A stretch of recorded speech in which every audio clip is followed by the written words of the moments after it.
Hello everyone.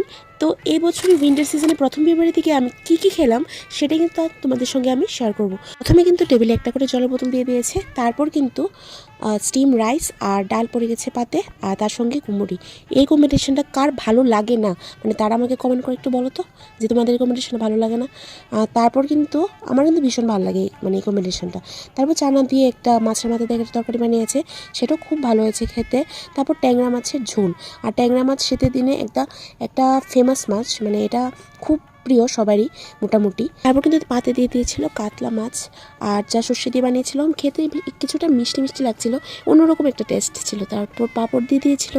তারপর sows topper, মানে বাঙালি বিয়েবাড়ি সোস টপার, চিকেন মাটন দুটোই থাকে, মানে বাট এখানে ছিল চিকেনটা কিন্তু ভীষণ ফ্রেশ ছিল, খেতে খুব দুর্দান্ত লাগছিল। আর আমার দুটো মানে চিকেন মাটন দুটো খেতেই খুব ভালো লাগে। তারপর কিন্তু টক আর মিষ্টি দিয়ে দিয়েছিল খাবারের শেষে।